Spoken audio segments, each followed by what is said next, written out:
be specifically talking about the career opportunities in academic world, the prospects of political science. So I will be basically dealing with the academic perspectives. और जो मेरा आज का presentation है मैं आपके साथ पीपीटी शेयर करूंगा. I will start sharing my PPT. As the topic you can see, career opportunities in academic world, the prospects of political science.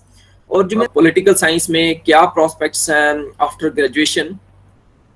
देखो, जहां तक पॉलिटिकल साइंस की बात है, okay, I am also teaching और you also know a lot about political science. तो I think those students who wants to pursue their graduation in art stream, political science is the most sort of subject. Means सबसे ज्यादा जो students जाते हैं, चाहे वो आप DU में आ जाओ या कोई भी और यूनिवर्सिटीज में चले जाओ, वो आज के टाइम में पॉलिटिकल साइंस है.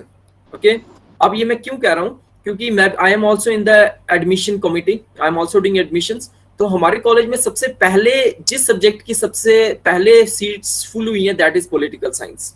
ओके, अब ये ऐसा क्यों हो रहा है? ये इसलिए हो रहा है because we have lots of prospects in political science. Okay, और अगर आप पॉलिटिकल साइंस को आगे फ्यूचर में देखना चाहते हैं, आगे लेना चाहते हैं, तो it's a very good career, specially in academics. और इसके पीछे रीजन ये है कि इसमें ना आपके पास वैराइटीज बहुत ज्यादा है. मीन्स आपके पास ये बहुत है कि you can go to so many things. जैसे you can see from the screen sharing itself कि अगर आप पॉलिटिकल साइंस ग्रेजुएशन में आपने पढ़ा है, तो आपके पास पॉलिटिकल साइंस के साथ साथ the branches of political science we have, इनमें भी आप मास्टर्स कर सकते हैं. ठीक है, अगर आपने पॉलिटिकल साइंस पढ़ा हुआ है. और इन सब्जेक्ट्स में you can go for UGC net JRF exam also. ठीक, तो आई होप कि इस एग्जाम के बारे में भी बहुत सारे स्टूडेंट्स को पता ही होगा कि ये क्या है. ये हर साल 2 बार एग्जाम होता है. तो इसमें जो लोग इस एग्जाम को क्वालिफाई कर जाते हैं, तो उनके लिए बहुत सारे बेनिफिट्स रहते हैं. बेनिफिट्स क्या है कि एक तो आपकी असिस्टेंट प्रोफेसर के लिए एलिजिबिलिटी बन जाती है. ठीक है, that you can apply for the post of assistant professor. इसके अलावा जिन बच्चों का जेआरएफ होगा, वो बच्चे जैसे ही अपनी मास्टर्स कंप्लीट करेंगे, ठीक है, और जैसे ही वो आगे एमफिल या पीएचडी में एडमिशन लेंगे, तो उनको हर महीने स्कॉलरशिप लगेगा. और जो स्कॉलरशिप है जेआरएफ का, वो बहुत ही उसका जो पर मंथ उसका इनकम काफी अच्छा है. इसके अलावा they get stationery fee also. तो कहने का मतलब ये क्या है कि अगर आप पॉलिटिकल साइंस आपका सब्जेक्ट है, तो आप यूजीसी नेट जेआरएफ एग्जाम किसी भी स्ट्रीम में दे सकते हैं. पॉलिटिकल साइंस में, इंटरनेशनल रिलेशंस में, पब्लिक एडमिनिस्ट्रेशन में, सिक्योरिटी एंड स्ट्रेटेजिक स्टडीज में. इसमें आप मास्टर्स भी कर सकते हैं और इसमें आप पीएचडी भी कर सकते हैं. ओके, और इसका मतलब ये हुआ कि you can go for your higher studies in this subjects. So that's why this subject is so lucrative. क्योंकि आपके पास अपॉर्चुनिटीज बहुत सारी हैं. ओके, इसके अलावा अगर आपने पॉलिटिकल साइंस ग्रेजुएशन में पढ़ा है और if you want to go for masters in political science, there are other prospects इसमें है. You can go for as a political analyst in media and mass communication. कि ऑफ कोर्स ये हम सभी जानते हैं कि जब भी कोई भी इलेक्शंस होती हैं या कभी कहीं भी कुछ भी होता है, जो पॉलिटिकल एक्सपर्ट्स होते हैं उनको बहुत इंपॉर्टेंस दिया जाता है. चाहे वो प्रिंट मीडिया हो या इलेक्ट्रॉनिक मीडिया हो, तो उनको वहां पे इनवाइट किया जाता है and they earn a lot through that. Okay, besides this you can also do internship in parliament. ठीक है, United Nations, ministry of external affairs, और भी बड़ी सारी जगहें हैं, यहाँ पे आप इंटर्नशिप कर सकते हैं. तो जब आपका पॉलिटिकल साइंस बैकग्राउंड होगा, पॉलिटिकल साइंस सब्जेक्ट होगा, तो फिर क्या होगा कि आप जब यहाँ पे इंटर्नशिप्स करोगे, तो जो आपने ग्रेजुएशन में स्टडी किया होगा, ठीक है, तो वो अच्छे से कर सकते हो. ठीक है, जब आपने स्टडी किया होगा पॉलिटिकल साइंस ग्रेजुएशन में तो आप इन चीजों को ज्यादा क्लियरली समझ सकते हैं। ओके, इसके अलावा you can also be a public policy analyst for various schemes. Means जो गवर्नमेंट ऑफ इंडिया है वो जब भी कोई स्कीम्स बनाती हैं या कोई पॉलिसीज फ्रेम करती हैं तो दे ऑल्सो नीड एनालिस्ट, ठीक है, स्पेशली द पॉलिटिकल एनालिस्ट, जो कि जो पब्लिक पॉलिसीज हैं उनको अच्छे से समझा पाए। ओके, इसके अलावा एक जो बड़ा ल्यूक्रेटिव करियर है that is as a teacher in a college and university.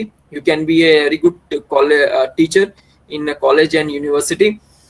इसके अलावा if you are a student of political science you can be a research scholar also, a research scholar for PhD and postdoctorate studies, so this you can do।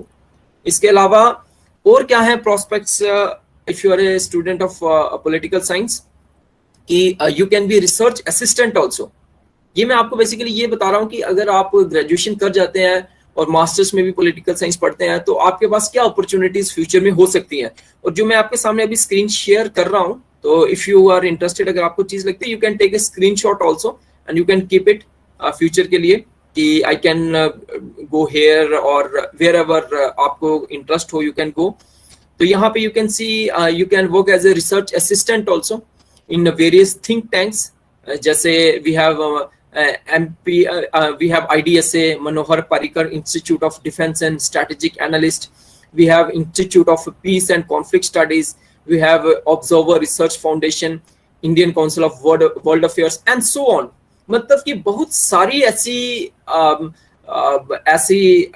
क्या कहता है organisations हैं, बहुत सारे ऐसे think tanks हैं जहाँ पे एक जो पॉलिटिकल साइंस का स्टूडेंट है, क्योंकि देखो पॉलिटिकल साइंस के पास एज क्या है कि जैसे आपने ग्रेजुएशन भी पढ़ा है तो पॉलिटिकल साइंस में आपने पॉलिटिकल साइंस तो पढ़ा ही है, आपने इंटरनेशनल रिलेशंस भी पढ़ा है, पब्लिक एडमिनिस्ट्रेशन भी पढ़ा है, ठीक है, सिक्योरिटी के ऊपर भी आपका पेपर होता है या पेपर नहीं होगा तो कहीं ना कहीं आपने जरूर पढ़ा होगा सिक्योरिटी स्टडीज को। तो ये सारी की सारी ये चीजें हैं, this helps a lot for you to go to a think tank also and work as a research assistant। research assistant जो है वो starting का post होता है, then after that you can go to higher positions, or when you work as a research assistant in think tanks you do a lot of publications also, और ये बहुत सारी publications होती हैं, उसके पास world over घूमने का opportunities भी मिलती हैं, बड़े सारे लोगों के साथ मिलने की opportunities मिलती हैं, ठीक है। so this is also something very interesting।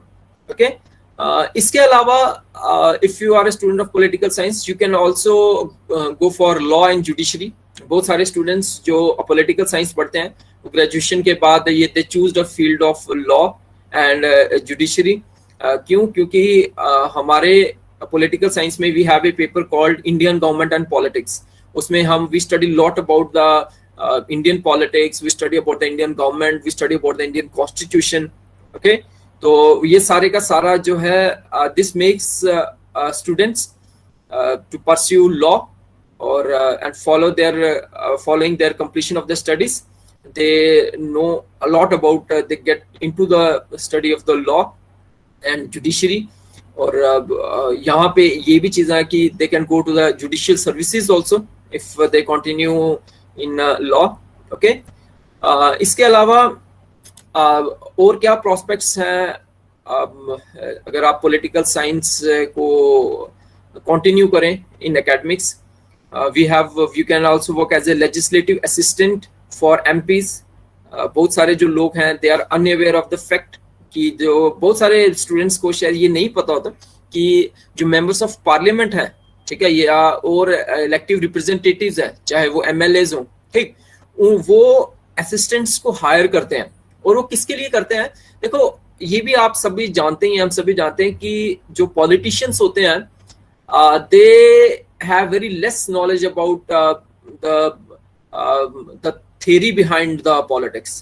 okay, और they to frame the policies कि जैसे मैंने आपको बताया कि एक जो academician है उसका एक काम होता है to generalize, okay, to make generalizations, to explain, to predict and to prescribe। okay, तो ये चीजें जो हैं एक एमपी को या एक पॉलिटिशियन को बहुत जरूरत होती है कि अगर मैं ये चीज बोलूंगा तो उसका क्या रिएक्शन होगा, ठीक है ना। तो इसीलिए उनकी जो लेजिस्लेटिव जो ड्यूटीज हैं एमपीज की फ्रेम करने के लिए, उसमें इसका बहुत इम्पोर्टेंट रोल होता है। किसका रोल इम्पोर्टेंट रोल होता है? एक असिस्टेंट का, जो कि जिसका बैकग्राउंड पॉलिटिकल साइंस का होगा। Okay, besides this you can also be a political scientist also. Political scientist का मतलब हुआ कि वो students who are very much passionate about political science. और देखो, पॉलिटिकल साइंस में पैशनेट होने का मतलब ये है कि जो भी कुछ हो रहा है, ठीक है, what ever is happening, political happenings जो भी हो रही हैं, वो क्यों हो रही हैं, कैसे हो रही हैं, उसके पीछे रीजंस क्या हैं। And some people have very good interest for this. तो अगर जिसका जो इसमें ज्यादा इंटरेस्ट हो, तो that student can go for masters and PhD in political science, and they can become thinkers and subject experts। और political science subject में ही और enhancement के लिए you can add your literature, you can publish books and you can become very good thinker also। जैसे जब आप political science पढ़ते हैं तो you study about many western political thinkers, Indian political thinkers, so you can also become a thinker also। okay, और जो भी है, जैसे पॉलिटिकल थिंकर्स हैं, चाहे हम प्लेटो की बात करें, Aristotle, we have John Locke, we have Machiavelli, Rousseau, ठीक है, हॉब्स, लॉक। तो इन लोगों ने किस टाइम पे अपने थॉट्स दिए थे, and still we are studying their thoughts, ठीक है ना। So this shows that they have basically become immortal in their thoughts. So this is also a very important aspect for those who want to pursue or continue political science in their career। okay, इसके अलावा those who are studying political science, they can also go for they can be intelligence and analyst also and work for the government, for like CBI or National Security Agency। और इनकी जरूरत कहाँ पे होती है? Basically जब भी कुछ भी कंट्री में या कुछ बड़ी स्ट्रॉन्ग एजिटेशन हो, या कहीं पे ये बोल सकते हैं कॉन्फ्लिक्ट की सिचुएशंस हो, ठीक है, या कुछ डिस्टर्ब्ड एरियाज हो, तो वहां पे बहुत जरूरत होती है इंटेलिजेंस एनालिस्ट की। जैसे अभी यहाँ पे फार्मर्स का बहुत ज्यादा एजिटेशन है ओवर फार्म बिल, तो वहां पे पॉलिटिकल साइंटिस्ट का बड़ा मेन रोल हो जाता है। इसके अलावा अब जो अफगानिस्तान में जो हुआ है, ठीक है, तो जो भी अफगानिस्तान में हैपनिंग्स हुई हैं, ठीक है, Taliban had taken over the Afghanistan, तो वहां पे जो पॉलिटिकल साइंटिस्ट हैं, जिन्होंने पॉलिटिकल साइंस पढ़ा है, तो वो आईआर भी पढ़ते हैं, इंटरनेशनल रिलेशंस भी पढ़ते हैं, तो वहां पे भी इनका बहुत मेजर रोल हो जाता है, ठीक है। और भी वर्ल्ड में कहीं पे भी कॉन्फ्लिक्ट है, या कहीं पे भी वायलेंस है, ठीक है, या जहां पे भी रिजीम प्रॉब्लम है, जहां पे अथॉरिटेरियन रिजीम है, इन सभी जगहों में जो पॉलिटिकल एनालिस्ट हैं, जो पॉलिटिकल साइंस के स्टूडेंट्स हैं, उनका एक बड़ा ही मेजर कंट्रीब्यूशन होता है। इसके अलावा भी, अगर इन सबको छोड़ के भी अलावा भी, you can be a freelance and columnist also, means आप न्यूज़पेपर्स में कॉलम्स लिख सकते हैं। We have national newspapers, you can write there, और वहां पे जो मैक्सिमम जो आर्टिकल्स होते हैं वो पॉलिटिकल एनालिस्ट के ही होते हैं, क्योंकि पॉलिटिकल न्यूज़ ही एक ऐसी न्यूज़ है जिसको लेके सभी लोग जो हैं वो बहुत ज्यादा जो लोग हैं वो they are very much interested in.